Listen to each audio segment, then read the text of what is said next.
The season 8 finale of Love is Blind.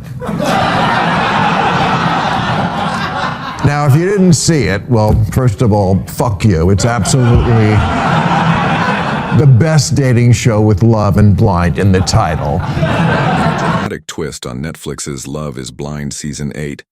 Sarah Carlton left her fiancé, Ben Mazenga, at the altar. Her reason? His views on Black Lives Matter, LGBTQ+ rights, and COVID-19 vaccinations didn't align with hers. This shocking moment has sparked widespread debate and caught the attention of none other than Bill Maher. And I'm sorry, Sarah, to make you the poster child for this, but come on. I mean, look at this stiff. What'd you expect?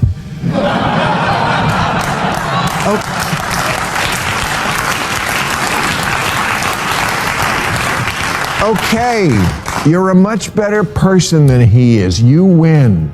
And by win, I mean lose. Christ, first we couldn't date people who had opposite political beliefs. Now we can't even date them if they have no opinion at all? Maher criticized Carlton's decision, suggesting it exemplifies a purity wing within the Democratic Party that could alienate potential voters. He argued that such rigid standards might hinder the party's success in future elections. Had he cheated on her? Abused her? Was he a folk-singing Irish vampire? No, it was because of Black Lives Matter, Maher joked. He took it further, saying, if the standards on the left are going to be this high and if politics are going to be this much of a cuck block, we're not going to win elections or have any more babies. Throughout the season, Carlton had repeatedly questioned Mazenga about his stance on political and social issues. When he admitted he hadn't really thought much about Black Lives Matter, she was stunned. In a later conversation with her family, she explained that his lack of curiosity and engagement on issues that mattered deeply to her made her reconsider the relationship. She said she still loved him, but couldn't commit to someone who didn't think critically about the world around him. This was echoed by Maher, who claimed liberals like Carlton would rather excommunicate than communicate, and that this approach makes them so unlikable. He described her as a symbol of a modern liberal woman, demanding, particular, and willing to eliminate partners from the dating pool for not meeting political criteria. He then asked a hard-hitting question. What has Sarah or women like her actually done to improve Black lives more than Ben? Referencing comments from Adam Schiff about Trump's declining poll numbers, Maher sarcastically asked, okay, but how are the Democrats going to blow it this time? His answer, posturing, purity tests, and the politics of I unfriend you if you're not exactly with me 1000%. He ended with a quote from Barack Obama. Perfect is the enemy of the good, adding, now it's the enemy of getting laid. The breakup scene in Love is Blind was especially jarring. On their wedding day, Sarah told Ben she loved him, but needed someone more aligned with her worldview. She walked away, leaving Ben stunned, but still open to the idea of continuing their relationship. In the car, Sarah revealed to her family that his views, or lack thereof, on major social issues were what ultimately led her to walk away. She said she'd brought up topics like racial equality, religion, and vaccines because she believed they were essential conversations for any long-term relationship. But Ben's responses or lack of curiosity were deal breakers. She wanted someone who cared about how she thought, someone who showed depth beyond fun and chemistry. Earlier in the show, Sarah had admitted that she hadn't been interested in politics until Donald Trump was elected in 2016. But from that moment, she felt a responsibility to engage in these discussions, especially with a partner. She even asked Ben about the killing of George Floyd, which happened in their own city of Minneapolis. Ben admitted to being ignorant on the topic and revealed he hadn't voted in the last election. For Sarah, this was unacceptable. In her eyes, it wasn't just about differing opinions. It was about a fundamental lack of awareness or care for things she considered critical to a meaningful relationship.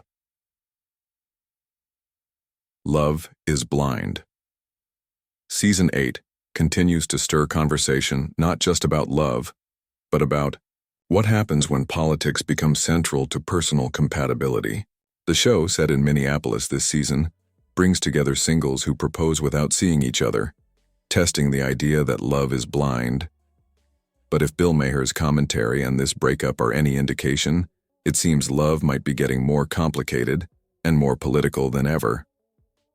It's enough to make you lose faith in finding true love on a reality streaming series.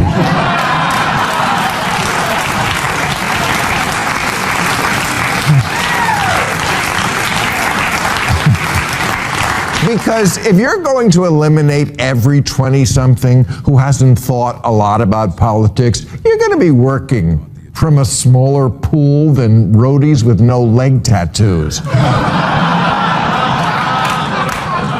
And let's be clear, Ben didn't say, you know, I have thought about Black Lives Matter and I'm with Derek Chauvin. No. He said, I'm young and dumb and full of fantasy football stats. Could we just talk about it? I'm sorry, I'm not up to the part of my life yet where I give a shit about the issues. Should he? Of course. We all should do a lot of things. I should meditate and finish Moby Dick and learn to get to sleep without a gummy.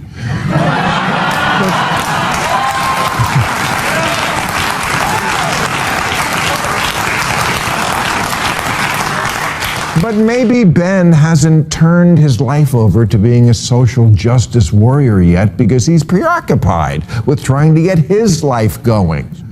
Possibly because he's worried about having the means to support the woman he thought he was going to marry, who seems rather demanding and particular.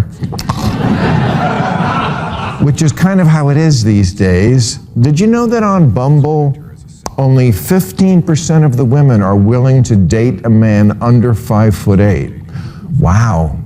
Women, they're like roller coasters now. You must be this tall to ride them.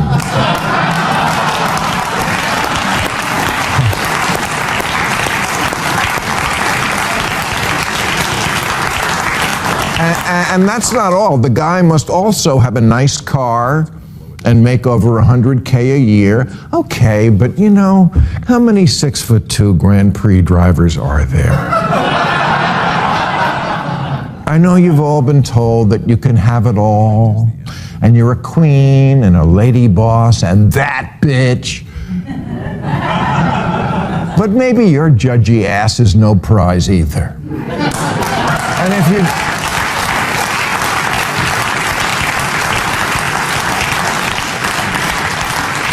And if you jilt a guy for not thinking enough about Black Lives Matter, just tell me this.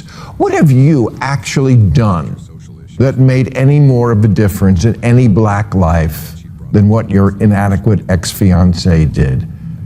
I asked Senator Adam Schiff here last week when the subject of Trump's sliding poll numbers came up. Okay, but how are the Democrats going to blow it this time? This is how.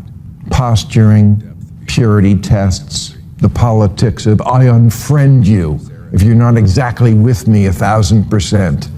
Barack Obama used to preach that the perfect is the enemy of the good. Yeah, it's also the enemy of getting laid.